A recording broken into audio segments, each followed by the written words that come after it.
Assalamualaikum warahmatullahi wabarakatuh. Perkenalkan, nama saya Bayi Tanti Wirya Asmarani dengan nomor NIM 2208060001, kelas Farmasi A5, dengan dosen pengampu Imam Syaputra Yamin SKM MEPIT. Di video kali ini saya akan mempresentasikan proposal saya, yang dimana proposal saya berjudul Pengaruh Gaya Hidup Sehat terhadap Penurunan Resiko Hipertensi pada Masyarakat Pedesaan. Selanjutnya di sini ada latar belakang, yang dimana isi dari latar belakang: hipertensi merupakan tanda klinis ketidakseimbangan hemodinamik suatu sistem kardiovaskular, di mana penyebab terjadinya disebabkan oleh beberapa faktor atau multifaktor, sehingga tidak bisa terdiagnosis dengan hanya satu faktor tunggal. Hipertensi dapat diklasifikasikan menjadi dua: hipertensi primer dan sekunder. Hipertensi primer adalah hipertensi yang belum diketahui penyebab pastinya. Pada hipertensi primer tidak ditemukan penyakit renovaskuler maupun penyakit lainnya. Sedangkan hipertensi sekunder disebabkan karena kelainan pembuluh darah ginjal, gangguan kelenjar tiroid atau hipertiroid, dan lain-lain. Selanjutnya di sini ada rumusan masalah, yang dimana di rumusan masalah penurunan risiko hipertensi merupakan upaya pencegahan dan pengelolaan tekanan darah tinggi melalui perubahan gaya hidup sehat, pengelolaan faktor risiko, dan intervensi medis. Hipertensi atau tekanan darah tinggi adalah kondisi yang dapat menyebabkan berbagai komplikasi serius seperti penyakit jantung, stroke, dan kerusakan ginjal. Yang dimana di sini di rumusan masalah, apa yang dimaksud dengan hipertensi. Yang kedua, apa pengaruh gaya hidup sehat terhadap penurunan resiko hipertensi pada masyarakat pedesaan. Yang ketiga, mengapa penerapan gaya hidup sehat penting dalam pencegahan penurunan resiko hipertensi pada masyarakat pedesaan. Di sini ada tujuan penelitian, yang dimana di tujuan penelitian ini yang pertama untuk mengetahui apa yang dimaksud dengan hipertensi. Yang kedua, untuk mengetahui apa pengaruh gaya hidup sehat terhadap penurunan resiko hipertensi pada masyarakat pedesaan. Yang ketiga, untuk mengetahui apa penerapan gaya hidup sehat penting dalam pencegahan penurunan resiko hipertensi di masyarakat pedesaan. Selanjutnya di sini ada tinjauan pustaka, yang dimana di tinjauan pustaka ini ada hipertensi, yang dimana di hipertensi ini definisi dari hipertensi merupakan masalah kesehatan publik utama yang banyak dalam masyarakat di dunia, dan merupakan faktor resiko penyakit kardiovaskuler tersering serta belum terkontrol optimal di seluruh dunia. Nah, yang kedua di sini ada klasifikasi hipertensi, yang dimana di klasifikasi hipertensi biasanya didasarkan pada pengukuran tekanan darah. Yang ketiga ada etiologi hipertensi, yang dimana di etiologi hipertensi diklasifikasikan menjadi dua, yaitu hipertensi esensial dan hipertensi primer dan sekunder.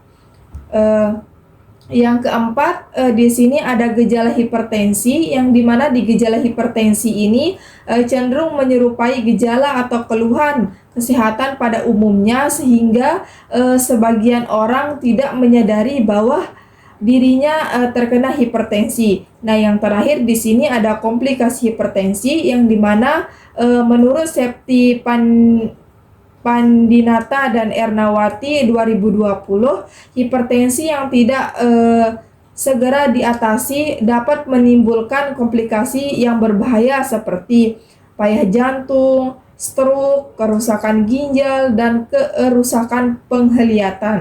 Selanjutnya di sini ada kerangka teori, yang dimana di kerangka teori ini kejadian hipertensi yang pertama itu usia atau elastisitas pembuluh darah, yang kedua jenis kelamin atau hormon, yang ketiga pola konsumsi atau konsumsi garam dan lain-lain, yang keempat gaya hidup atau merokok dan aktivitas fisik, yang kelima status gizi, yang keenam penyakit lain atau obesitas dan asam urat, yang terakhir pekerjaan atau stres kerja.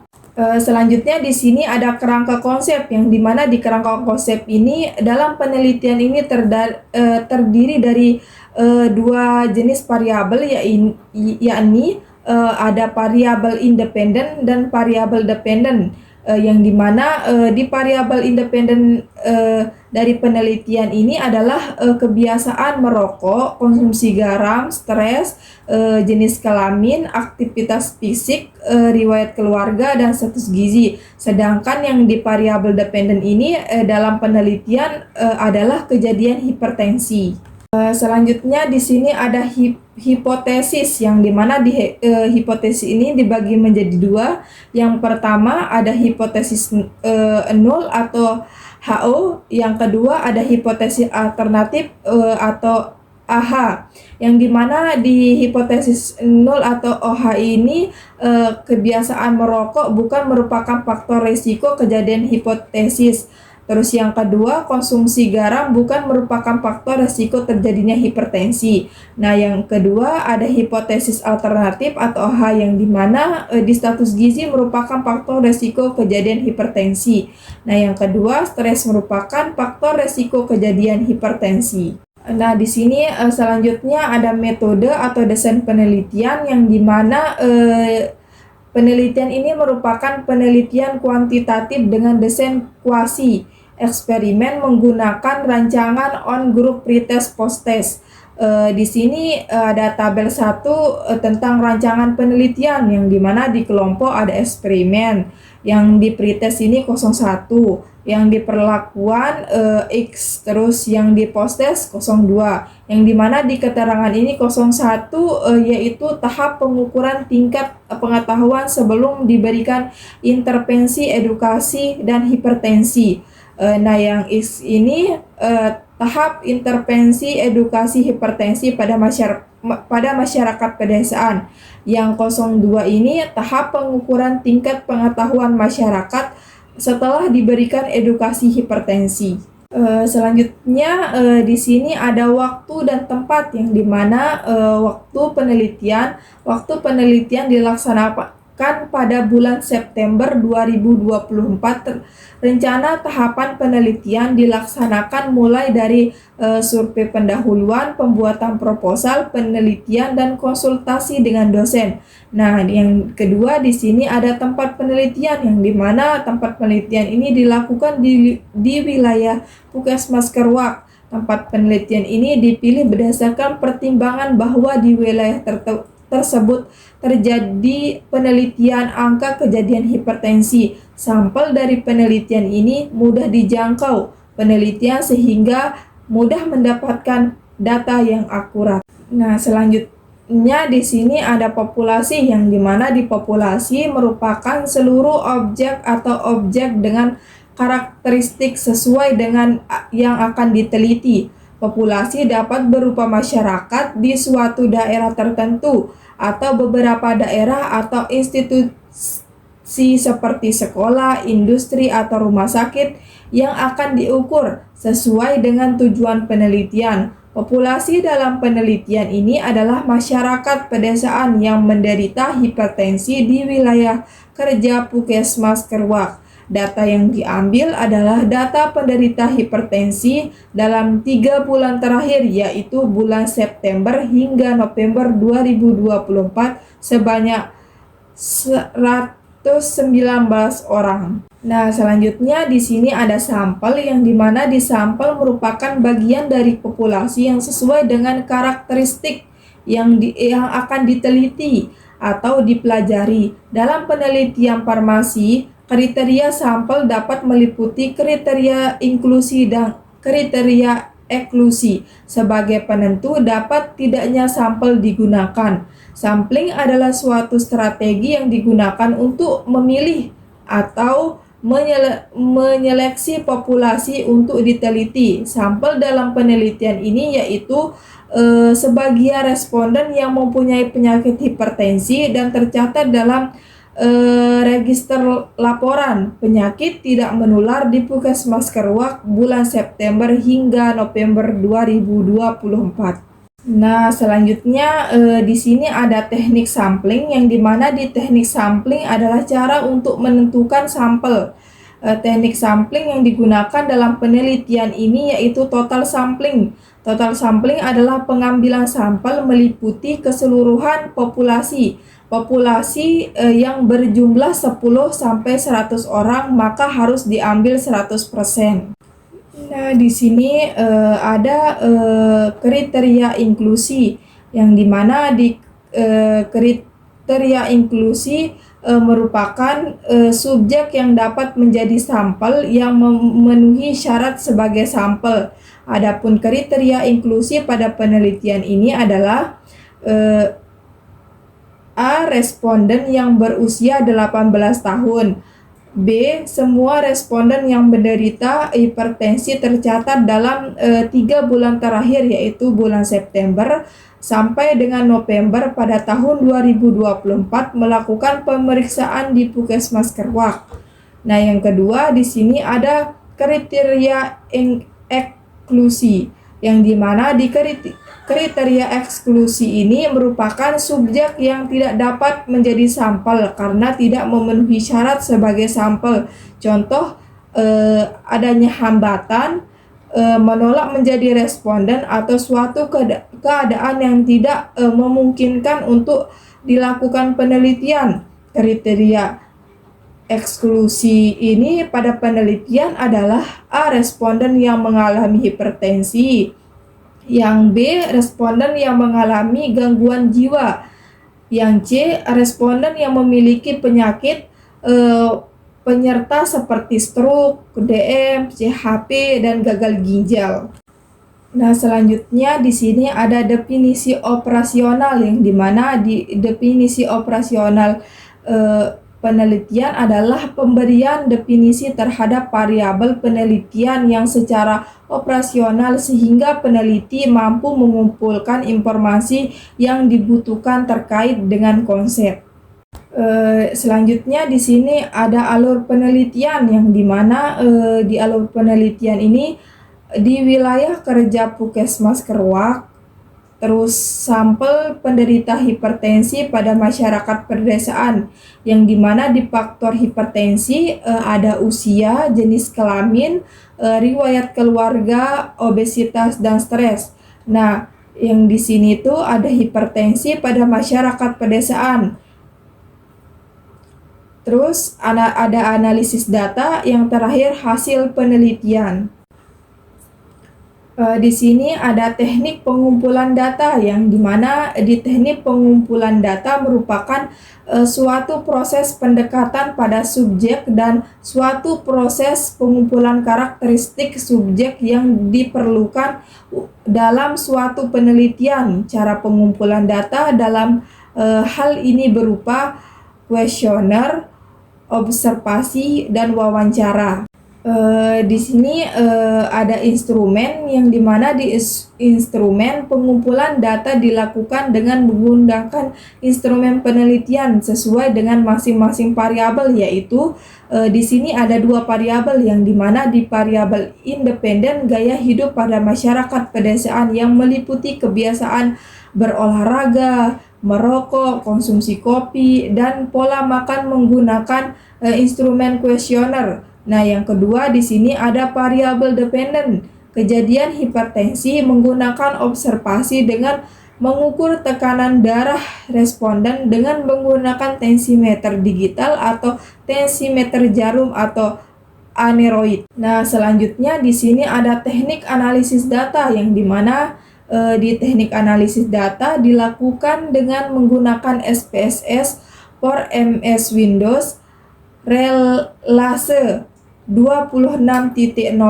Dalam penelitian ini ada dua analisis data, yaitu analisis yang dilakukan terhadap tiap variabel dari hasil penelitian. Analisis dalam penelitian ini berupa analisis univariat dan bivariat, yang dimana di analisis data univariat yaitu data yang diperoleh dari hasil pengumpulan data dapat disajikan dalam bentuk tabel distribusi frekuensi, ukuran, tendensi, sentral, atau grafik. Nah, yang kedua di sini ada analisis data bivariat, yang dimana di analisis data ini yang dilakukan terhadap data variabel yang berhubungan dengan berkolerasi. Analisis bivariat pada penelitian ini dilakukan untuk menganalisis hubungan gaya hidup sehat dengan kejadian hipertensi pada masyarakat pedesaan. Selanjutnya di sini ada RAB atau kepanjangannya rancangan anggaran biaya, yang dimana di kegiatan ini ada sosialisasi dan penyuluhan. Terus yang kedua ada pemeriksaan awal, yang ketiga ada tes laboratorium jika diperlukan, yang keempat ada obat-obatan, yang kelima pemantauan rutin. Terus yang keenam ada pelatihan kadar kesehatan, yang ketujuh alat pemantauan, yang terakhir ada transportasi pasien ke fasilitas kesehatan. Nah, yang di sini di rinciannya penyuluhan tentang hipertensi, gaya hidup sehat, dan pencegahan, yang dimana di biayanya itu 500 sekali. Nah, yang kedua itu ada pemeriksaan tekanan darah di posyandu atau puskesmas, yang dimana di biaya 30.000 sampai 50.000. Nah, yang ketiga di sini ada tes darah sederhana untuk mengetahui kadar gula atau kolesterol, yang dimana di sini biayanya 100 sampai 150.000. Yang keempat ada obat antihipertensi generik suplemen jika diperlukan. Nah, yang dimana di biayanya ini 100 sampai 150 per bulan. Yang kelima ada pemeriksaan tekanan darah secara berkala di posyandu atau puskesmas, yang dimana di sini biayanya 100 sampai 20 atau kunjungan. Nah, yang keenam ada pelatihan kader desa untuk pemantauan hipertensi, yang dimana di biayanya itu 200 sekali. Yang ketujuh pembelian tensimeter untuk posyandu atau puskesmas, yang dimana di biayanya itu 500 sekali.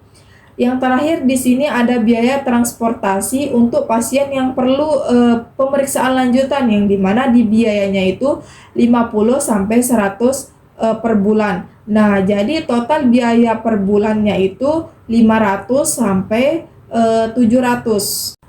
Nah, yang terakhir di sini ada lini masa penelitian, yang dimana di tahapan persiapan penelitian, survei, dan identifikasi masalah. Yang ketiga itu ada sosialisasi dan penyuluhan.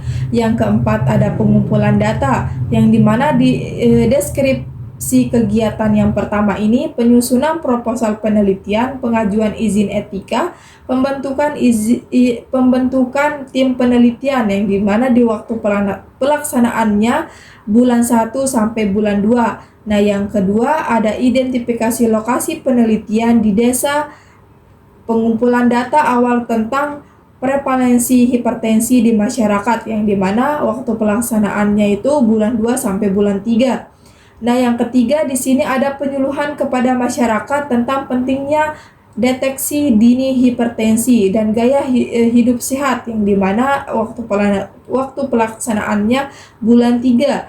Nah, yang keempat di sini ada pemeriksaan tekanan darah pada sampel masyarakat, wawancara tentang riwayat kesehatan dan gaya hidup sehat, yang dimana waktu pelaksanaannya bulan 3 sampai bulan 5.